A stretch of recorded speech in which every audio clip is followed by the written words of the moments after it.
They didn't say it with cruelty.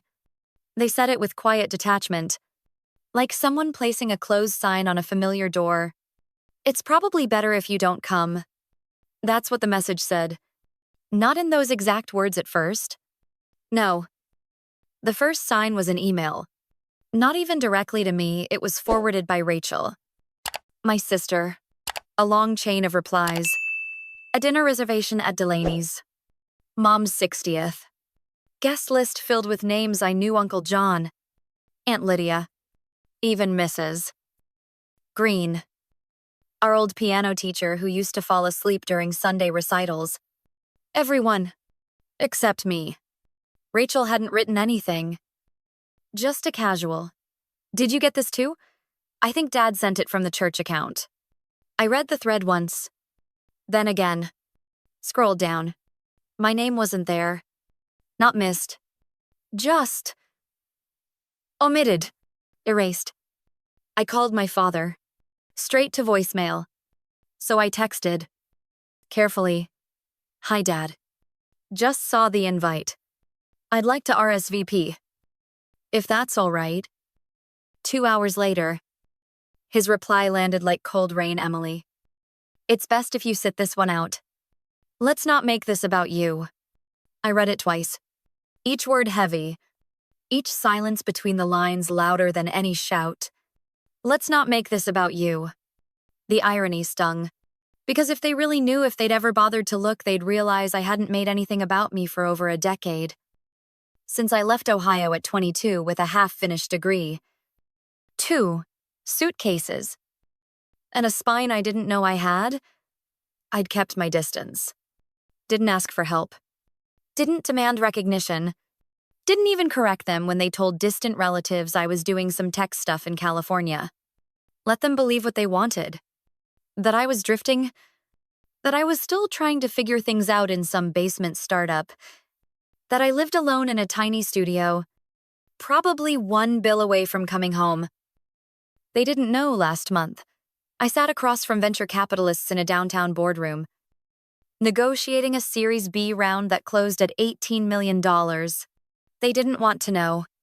Because in their minds, success looked like Rachel married. 2 kids.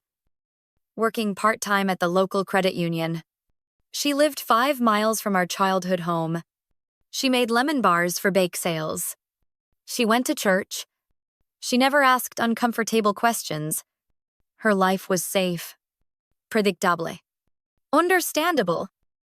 Mine wasn't. And for that, I was the wild card. The misfit. The one who made family dinners feel inconvenient? But here's the quiet truth no one likes to admit.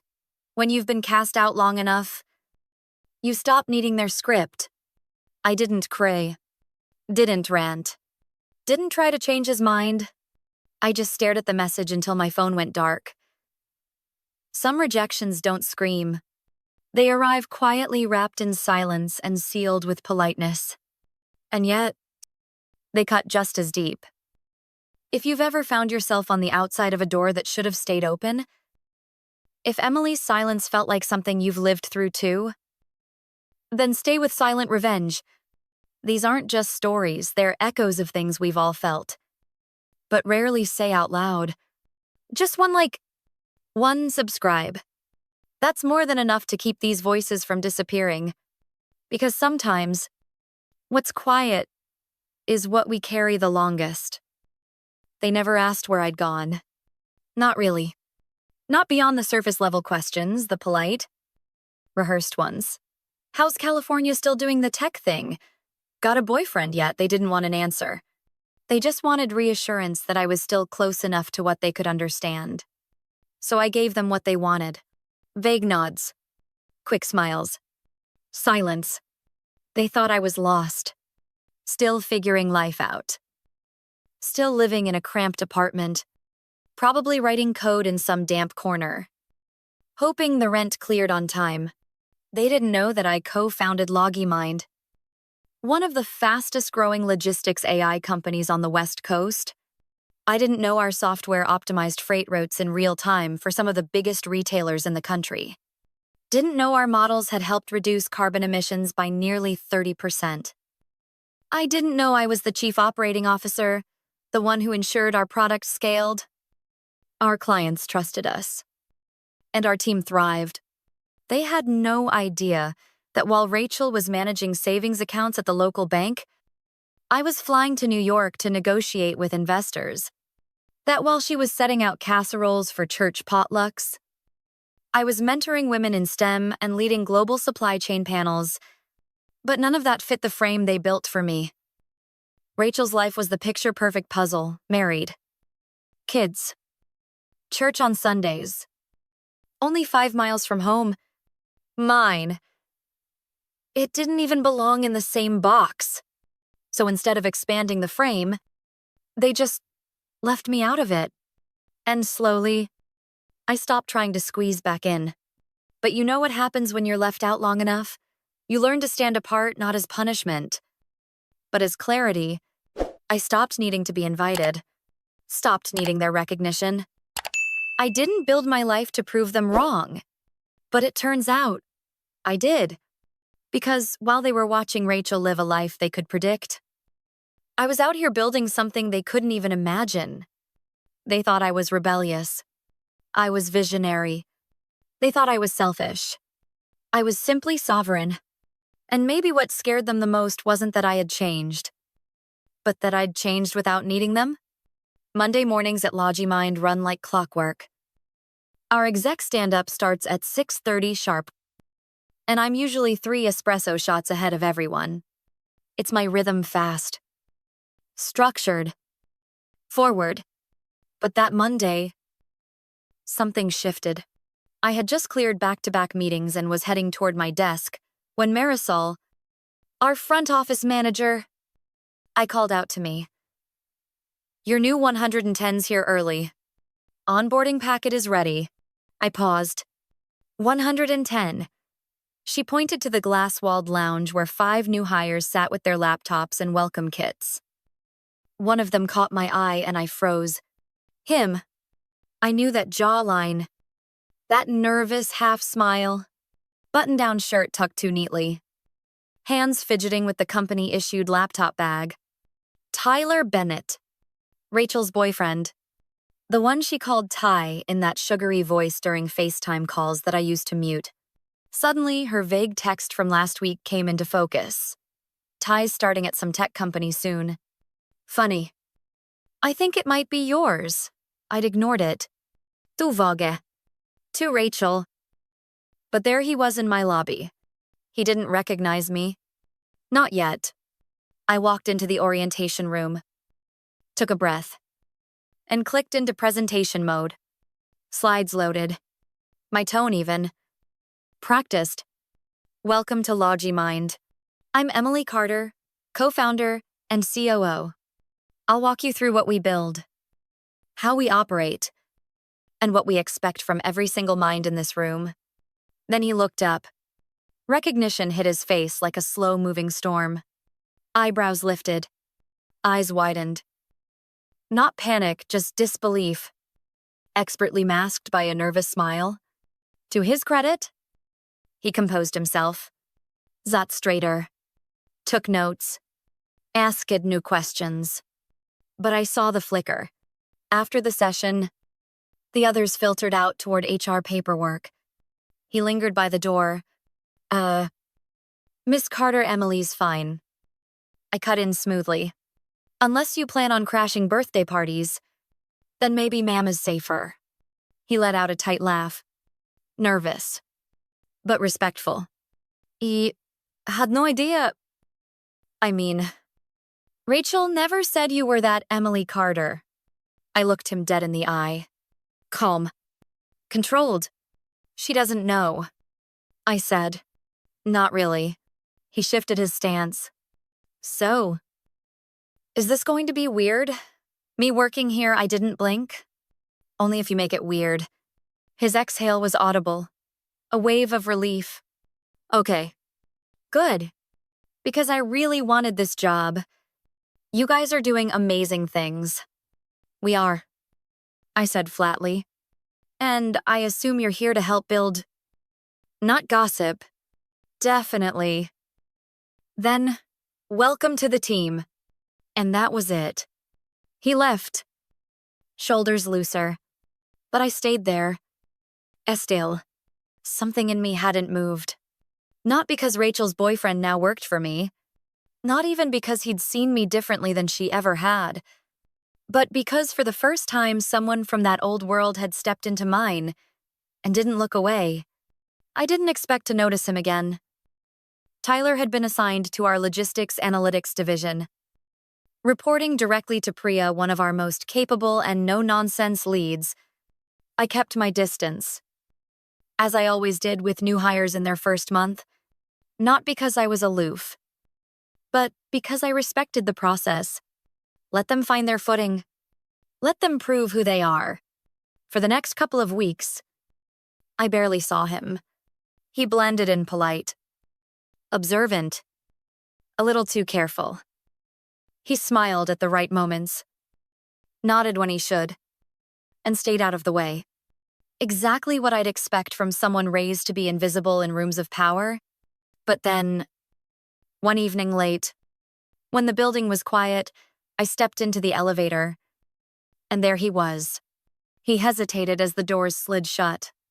Then I hope this isn't out of line. But can I say something? I turned slightly toward him. One brow raised. You just did. He laughed. Nervous, but not panicked. I guess what I meant is, I just wanted to say I really admire the way you carry yourself. That caught me off guard not because of the compliment, but because of the way he said it, with that rare tone. Genuine. Unrehearsed. He went on Rachel. She never really talked about what you do. Not in detail. But seeing you here, leading, it makes sense now. I didn't say much in response. Just a nod. A slight smile. But inside, something shifted. Not dramatically. Just a faint click. Like the sound of a lock finally aligning. Because for the first time in years, someone connected to that world, the old world of family dinners and whispered judgments, saw me clearly. Not as a disappointment. Not as an exception. But as a person who'd built something real and stood tall inside it. It didn't change everything. But it cracked something open. And cracks, if you let them, are where the truth starts to shine through. Friday. Leadership sync. All leads present. Laptops open. Coffee half cold. The agenda was urgent. We'd uncovered a subtle flaw in one of our core algorithms. The rerouting model we used for weather-based delays. It wasn't catastrophic, but at Logimind, even a 4% drop in routing precision translated into tens of thousands of dollars in losses.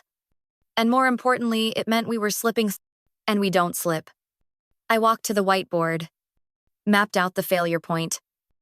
Urban density clusters were being over-prioritized. Congestion scores had become too static.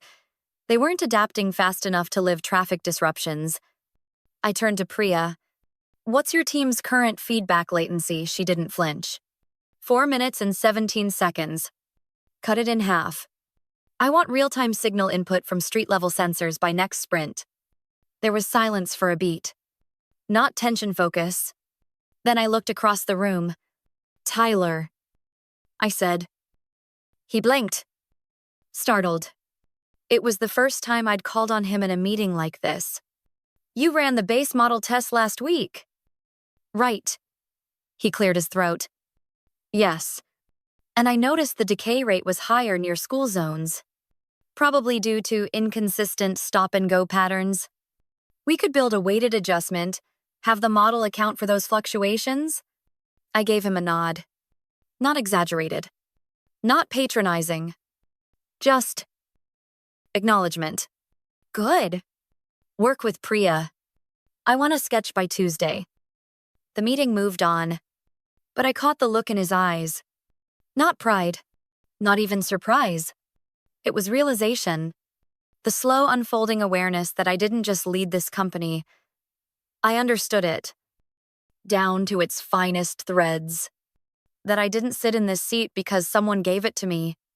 I earned it, built it, still carried it.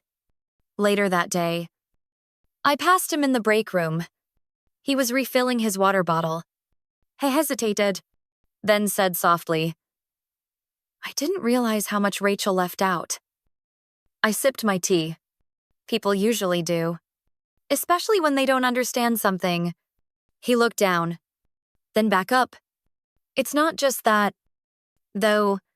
I think she resented that you left, but more than that, she resented that you succeeded, without needing anyone." I met his gaze. Even, clear, no edge. When people don't understand you, they call it arrogance. When they can't control you, they call it betrayal. And when they can't keep up, they call you difficult. He breathed out slowly. I guess I've been guilty of that too. I didn't correct him, didn't soften it. Because sometimes, the most powerful truth is the one you let someone say to themselves.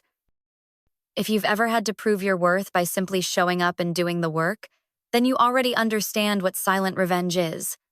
Stories like this don't demand the spotlight. They become it. Just one like, one subscribe. And these voices keep living quietly, fiercely, on their own terms. It showed up on my feed Thursday morning. A photo, filtered just enough to look polished. My mother in a blue floral dress, standing beneath a balloon arch, smiling like she always does in front of other people. The caption read, "Can't wait to celebrate our beautiful mom this Saturday. 60 years young and stronger than ever. Number, family as everything." Posted by Rachel. No tags, no mention of me. But enough comments to make the message clear. So excited to see everyone. All the cousins back together again. Tell Emily I said hi. None of those comments were mine. I stared at the screen longer than I needed to. It wasn't just the photo. It was the deliberate absence. The way people can erase you without ever saying your name. The venue Delaney's. Of course. Same white tablecloths. Sam Stif Maître de. Same restaurant where I'd once celebrated my high school graduation with a slice of lemon tart and a shy smile. This time, there'd be no RSVP. No seat card with Emily Carter written in cursive. And yet I booked the flight? Not out of anger. Not to make a scene. But because it was time. Time for them to see me not through old stories or whispered assumptions. Not through Rachel's clipped descriptions or Dad's polite dodges, but in person, up close. In full? I didn't plan a speech. I wasn't coming to prove anything. I simply chose not to disappear. I checked into a small hotel on the edge of town. Rented a black sedan. Answered a few Slack messages over breakfast. Calm as ever. Then I selected my outfit like it was armor. Dark green crepe suit, minimal gold earrings, a single company pin not for show. But as signature, I looked in the mirror and said it.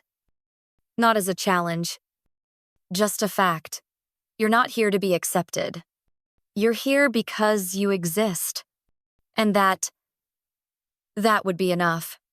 I arrived 15 minutes late. On purpose. Not to make an entrance, but to make a choice. The hostess blinked when I gave her my name. "You're not on the list," she said. Unsure. Then glanced behind her. "But the private party's in the back. Left side. I think you'll find it." I nodded once. Walked past white linens and polished glassware. The air carried laughter. Perfume. And the faint smell of garlic butter. There she was. My mother glowing in a silk blouse. Hair done in soft waves. Seated at the center of the table like a lighthouse. My father beside her. Proud and composed. Rachel? To her right. Curled hair. Pastel cardigan. Surrounded by a fortress of cousins. And near the end of the table, Tyler, he saw me first. Then silence began to ripple. The kind that moves from person to person like a ripple in glass. A few shifted in their chairs. Aunt Lydia's smile froze. Rachel's fork paused midair. Then came my father's voice dry. Too loud to be casual. Well, look who decided to show up after all. Laughter. Awkward and forced. Fluttered like tissue paper. I didn't respond. I walked directly to my mother, placed a small white envelope into her hand. Happy birthday. Mom, I said softly. I hope today is as beautiful as you are. She looked confused, then cautiously opened the flap. Inside 2 first-class tickets to Paris. Departure in spring. Her eyes widened. Her hand trembled just slightly. Emily, you remembered I'd never been. Now you will, I said. She placed a hand on her chest. I don't know what to say. Behind her? My father scoffed. A bit of a performance? Don't you think he sipped his drink? Still like making things about yourself? I see. Before I could reply, another voice cut in. Clear. Direct. Unapologetic. She didn't make this about herself. Heads turned. Tula has stool. Glass still in hand. Gaze locked on my father. She just gave your wife the most thoughtful gift I've ever seen, he said. Then he turned to the room. Voice rising with quiet conviction. And in case anyone here doesn't know, this is Emily Carter, co-founder and COO of Logimind, the tech company I work for. She's not just my boss. She's the reason I wanted the job. Stunned silence. Rachel blinked. My aunt whispered something. My father's face went a shade lighter. Tyler went on. So maybe instead of snide remarks, we could just say thank you. Or show some respect. Then he sat down. Just like that. And the moment hung suspended in the air like dust in sunlight. Not angry. Not dramatic. Just undeniable. I turned to my mother. You won't stay long. I just wanted to see you smile. She reached for my hand. Held it tight. I'm glad you came. I looked around once more. Some eyes held awe. Others confusion. A few shame. Rachel looked away. And my father, he said nothing. I walked out without another word. My heels clicked softly on the tile. No fight. No applause. Just the sound of a room that would never forget what it saw. Because sometimes, one person, one sentence, one truth at the right moment is all it takes to rearrange the story. The message came the next morning. Simple. Direct. Soft. Emily. Can I see you? Just us. No emojis. No extra punctuation. Just her voice. Finally uncluttered. I sent her the name of my hotel. Room 405. Corner suite. Facing the water. She arrived an hour later. Holding something in both hands. A small Tupperware container. Lemon bars. She used to make them when we were kids for bake sales. For birthdays. For no reason at all. She stood in the doorway. Scanning the space. Like it told her something about my life. You always liked clean lines, she said. Almost to herself. And you always liked sugar. I replied. That made her smile. A small, unpolished smile. Not for show. Then silence. Not awkward, just fragile. She placed the lemon bars on the coffee table, folded her hands, and looked at me like she was ready to unlearn years. I didn't know, she said. About Paris? About your company. About any of it. Because no one asked. I said, calm. Not blaming. Just true. She nodded. Slowly. I think we were scared, she whispered. Scared that if we looked too closely, we'd see how far you'd gone, how far we let you go, and that we didn't go with you. My throat tightened. Not from pain, from recognition. I wanted you to be safe, she said. I didn't know how to want you to be powerful. I sat across from her. Still my mother.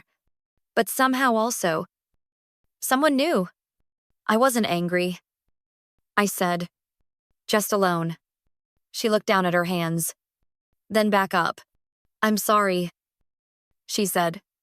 We tried to keep you small so we could understand you. But you were never small. I said nothing, because sometimes the most honest answer is a pause. She reached into her purse, pulled out a little notebook frayed at the edges.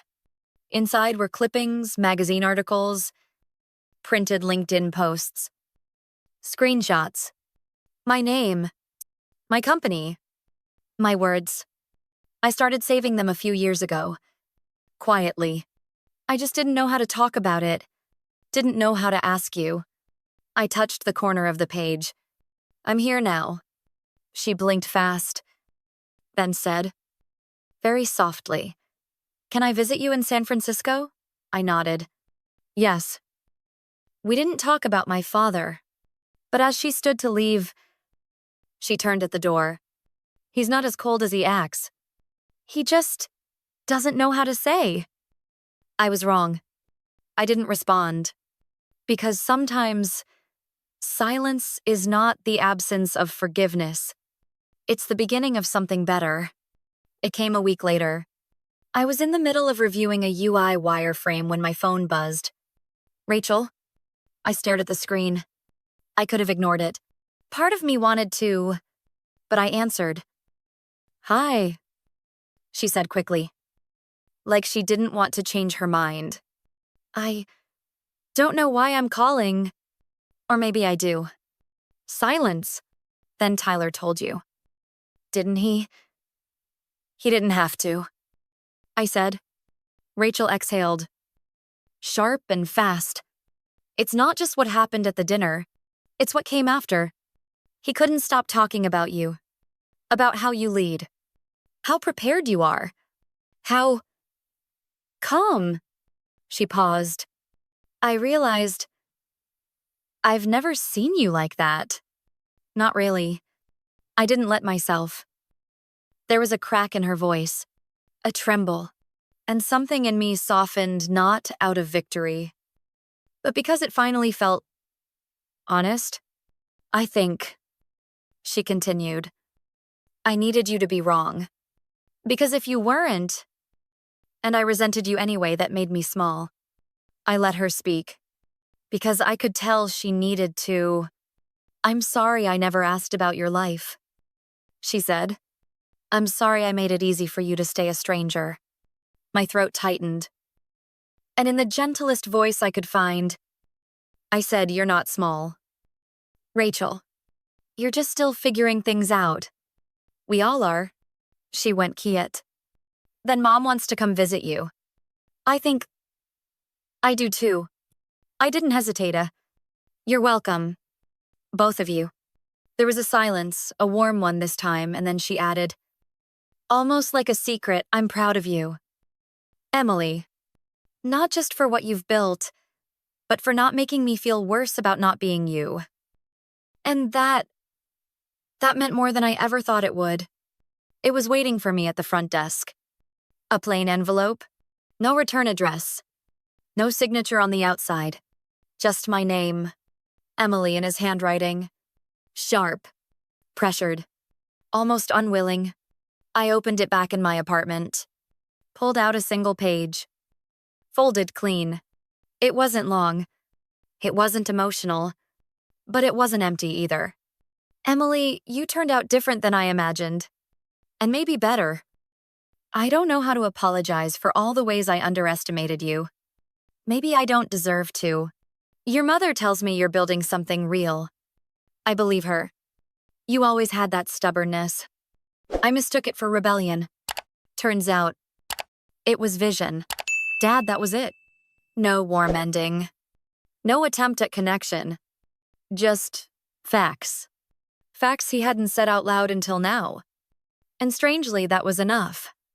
Because sometimes, you don't need fireworks. You don't need the words you used to beg for.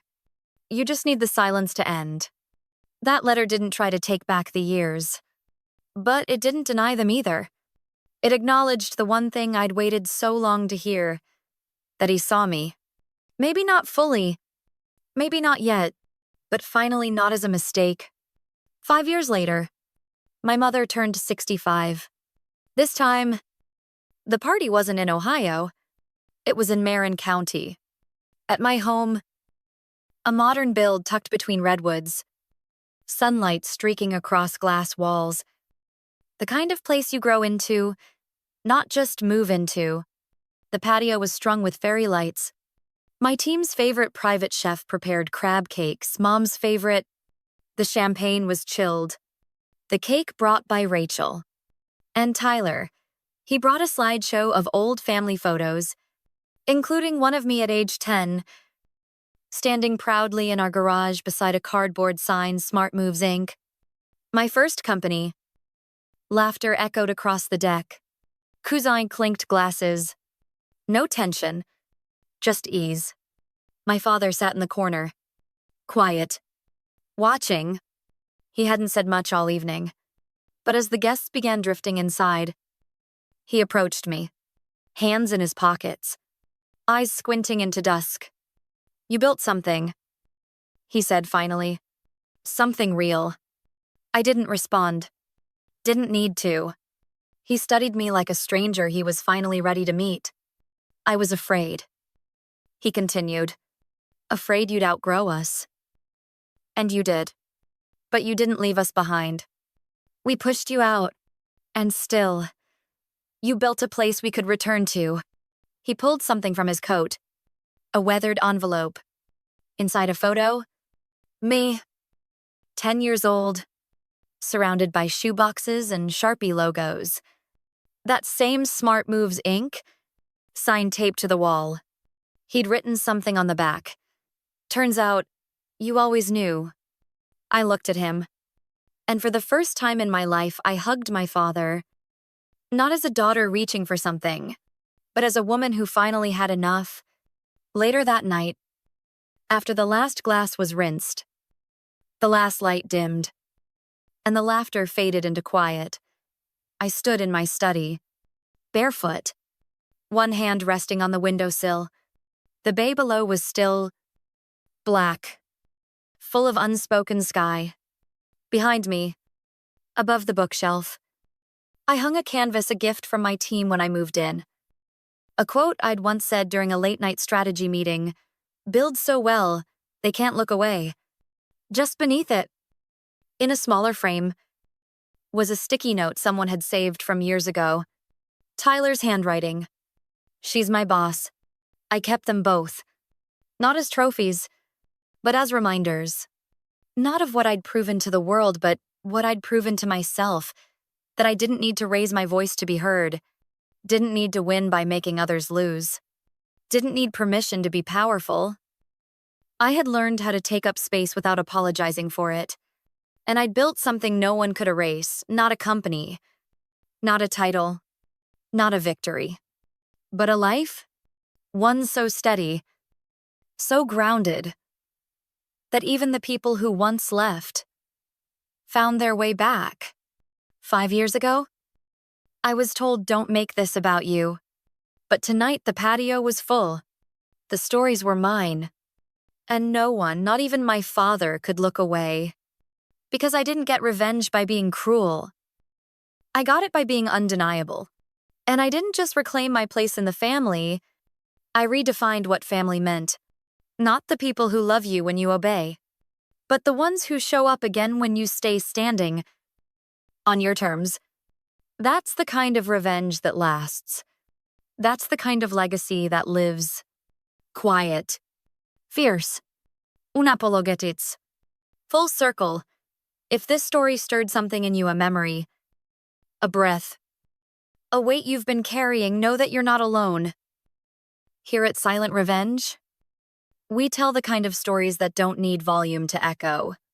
So if this one stayed with you, let it linger. And maybe leave behind a like or a subscribe. Not for us, but for the next person who needs to hear, you're allowed to be powerful without being loud. Thank you truly for listening.